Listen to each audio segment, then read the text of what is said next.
لیکن جب غازی علم الدین کا جنازہ لوگوں کے کندھوں میانی صاحب قبرستان کی طرف بڑھ رہا تھا، میرے دل میں یہ جذبہ انگڑائیاں لے رہا تھا، کاش آج اس چارپائی پہ میں ہوتا۔ میں نے خود ان آنکھوں کے ساتھ غازی عامر چیمہ کی قبر کی پائنتی کی جانب ایک سید زادے کو روتے ہوئے دیکھا، جو رو رو کے کہہ رہا تھا، ربا میں یہ نہیں کہندا مینوں عامر چیمہ بنا دے، میں تے یہ کہنا دے قدماں دی خاک ہی بنا دے۔ یہ بلند نصیب ہے جس کو ملے، یہ ہم نے آرزو کرنی ہے، یہ ہم نے تمنا کرنی ہے۔ آج لبیک یا رسول اللہ ایک رسم کے طور پہ نہیں، میں تو اب اپنی دعاؤں میں مرکزی دعا یہی رکھی ہوئی ہے کہ بڑی تقریریں کروں گے، کہیں یا اللہ خالی لفظ ہی نہ رہ جائے۔ ایک سال آیا تھا 2007 کا، میں نے 1200 دروس قرآن ایک سال میں دیے، اللہ نے بڑی توفیق دی ہے۔ اور یہ نہیں ہے کہ سننے والے نہیں ملتے، یہاں ہر ماہ اتنے لوگ جمع ہوتی، ڈسکے میں چلے جائیں، سیالکوٹ میں چلے جائیں، لاہور میں چلے جائیں، جس شہر میں جائیں ہزاروں لوگ، تقریر کی کمی نہیں، سننے والوں کی کمی نہیں، محبتوں کی فراوانی ہے، لیکن ڈرتا ہوں کہیں لفظ ہی لفظ نہ رہ جائیں۔ مالک کمزور ہوں، اتنی طاقت تو نہیں، اندر بزدلیاں اور کمزوریاں تو ہیں، لیکن اللہ اس کمزور کو یہ طاقت دے کہ کسی گستاخ کا کلیجہ چیر کے رکھ دے، اتنی قوت دے۔ یہ آرزو کر کے آپ نے بھی آج اٹھنا ہے، اور اس عزم کے ساتھ اٹھنا ہے، ہو سکتا ہے مقدر جاگ پڑے۔ وہ دیکھو عامر چیمہ کو قتل کرنا تھوڑے گیا تھا، وہ تو ٹیکسٹائل کی ڈگری لینے گیا تھا، لیکن واپسی پر جو ڈگری وہ لے کر آیا، ہزاروں ڈگریوں سے ایک ڈگری پہ قربان۔ یہ مقدر کی کہانی ہوتی ہے، کسی کو عمر گزر جاتی ہے، کسی کو راستے میں چلتے چلتے سودا مل جاتا ہے۔ یہ ایک قسمت کی کہانی ہے۔ آرزو تو پیدا کریں دل میں، تمنا تو کریں دل میں، اور یہ آرزو اور خواہش رکھیں کہ ہم گستاخان رسول کے کلیجے کو چیر کے رکھ دیں، ان کے ٹکڑے ٹکڑے کر کے رکھ دیں۔ آقا آپ کی ناموس پہ جو بھونکے گا، آپ کی جو توہین کرے گا، ہم اس کے ٹکڑے کر کے رکھ دیں گے۔ ہزارہ کمزوریوں اور کوتاہیوں کے باوجود ہم بے غیرت نہیں ہیں، نام محمد پہ سب کچھ قربان کرنے کے لیے تیار، اور سب کچھ قربان کرنے کے باوجود بھی حق ادا نہیں ہو پاتا ہے۔ وہ اتنی اونچی ذات ہے۔ اصل یہ ہمارا امتحان ہے۔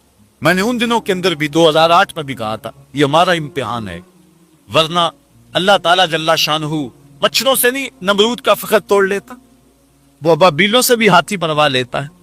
محبوب علیہ السلام کی توہین کو کر کے تو دیکھے، لیکن یہ ہمارا امتحان ہے، ہمیں اللہ دیکھنا چاہتا ہے، ہماری آزمائش ہے، اور ہم نے دیکھنا ہے کہ ہم اس آزمائش میں پورے نکلتے ہیں کہ نہیں۔ سب سے اولین ذمہ داری ہمارے حکمرانوں کی تھی، چونکہ قوت حاکمہ کے وہ مالک ہیں، لیکن وہ تو بے غیرتی کی چادر اوڑھ کے سوئے ہوئے اور خواب خرگوش میں ہیں، جو مرضی ہوتا رہے، جو ہے وہ کوئی توقع نہیں ہے ان سے کہ وہ اٹھ کھڑے ہوں۔ یہ تو شور اسرافیل سے جاگیں گے، اس سے قبل تو جاگنے کے نہیں۔ دوسری ذمہ داری ان ممالک میں رہنے والے مسلمانوں کہ وہ ان کے گروبانوں سے پکڑے اور ان کو کھینچ کر کے ان کو جو ہے ان کے ٹکڑے ٹکڑے کرے، کیونکہ اس کے اندر کوئی دوسری رائے نہیں ہے کہ گستاخ رسول کی سزا قتل ہے۔ یہ واضح میں رکھے، یہ پہلی مرتبہ ایسا ہوا ہے کہ مختلف چینل کے اوپر آ کے لوگوں نے اس پہ بحث کی ہے۔ کسی نے کہا کہ اگر راجپال کا سامنا میرے سے ہوتا تو میں اس کو دلائل سے قائل کرتا۔ ایک بولتا ہے کہ اس طرح تو تم اپنی معیشت تباہ کر بیٹھو گے۔ کئی کہانیاں تراشنے میں ملتی ہیں، کوئی کچھ بول رہا ہے، کوئی کچھ بول رہا ہے۔ یہ پہلی مرتبہ ایسا ہوا ہے، ورنہ امت کے اندر کوئی دوسری رائے نہیں ہے۔ چاروں ائمہ متفق ہیں، سارے لوگ اس میں متفق ہیں کہ حضور علیہ السلام کے گستاخ کو قتل کیا جائے۔